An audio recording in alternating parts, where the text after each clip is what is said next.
So we're recording a little bit of information about my dad's clocks.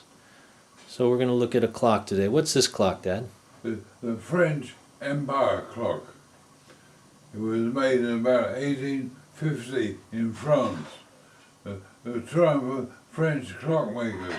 And they decorated by limoted china, which they inserted into the clock. It was stayed in my house in Harrow for years and years on the mantelpiece. He must have bought this when he was first married. So this belonged to? Belonged to my father. Was bought by my father. Belonged to the family, of course. This was in England. I was saying about 1920 or so. Originally made in 1850 or thereabouts. And so keeps perfect time, even though it's been across the Atlantic twice at least, and so on and so on. I proposed to give it to my granddaughter Jennifer. Okay, nice. Let's have a look at some of the other clocks you have. Yeah. Okay, Pop, so this is your grandfather clock. Yeah. This clock was given to me by my family, of course, but left to me in my father and my mother's will.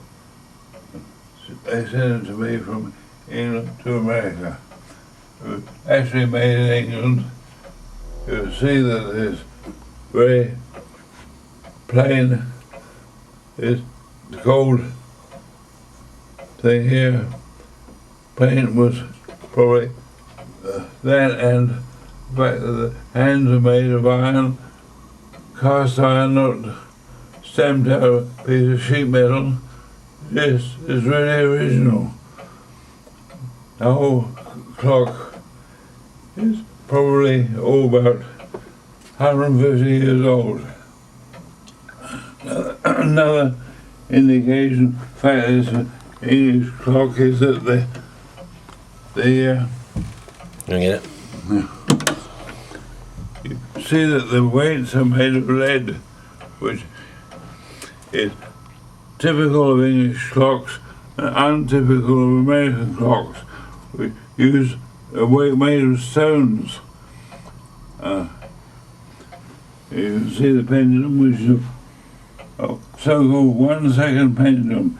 Actually, it ticks in half a second. So one pendulum is 1 second when it goes backwards and forwards, not just one side though.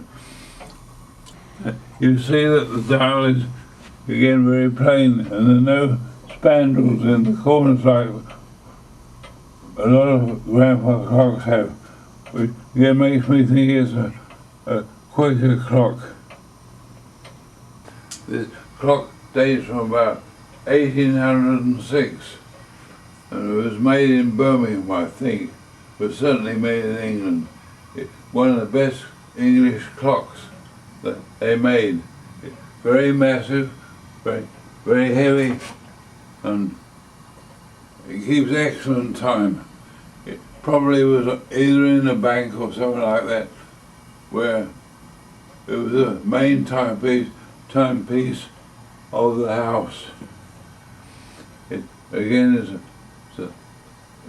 7-day clock.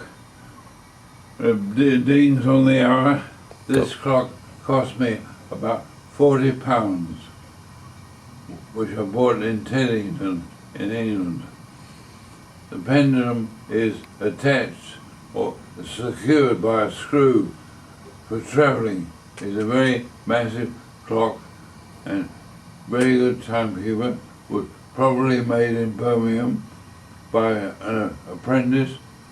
Made lots of them at that time. So this would be probably about 1806. So it's an old clock, and I've seen it in various catalogues and so on. So I'm sure it's worth more than £40 today. This is a French-made skeleton clock. It was made for the great exhibition in London in 1850, which was held in Hyde Park, the Crystal Palace. The unique about this clock is supposed to be a travelling clock. You see, it's quite fragile, so we still have the original packing and so on for it. The unusual thing about it is that its suspension is a piece of thread, not a regular spring suspension. It goes for a week, and being a French clock, the parts are interchangeable, and so it's unique in that respect.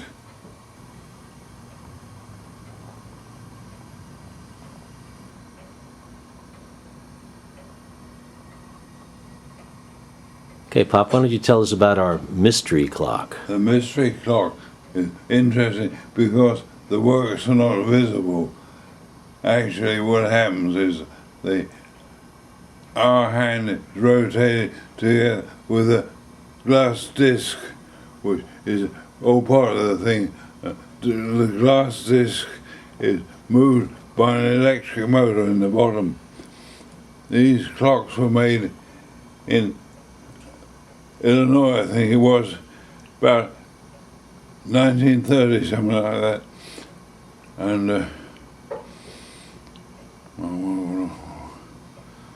But you can't see how the hands are being moved, can you? no, that's why it's called a mystery clock. I have an article on this, and you'll find in one of these books on clocks.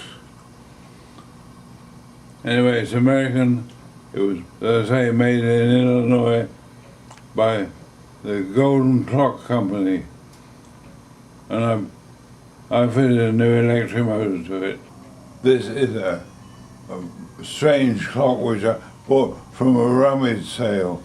You see, it's quite a modern movement, quartz movement from China. But the interesting part is the decoration. I think it was probably bought in a souvenir shop. But again, I can't tell, it's just guesswork. You see the picture of chameleons or lizards or whatever they are, all over the thing, climbing all over the thing, which makes me think it came from the Galapagos Islands in South America, the ones that Darwin talked about in his book in the Voyage of the Beagle.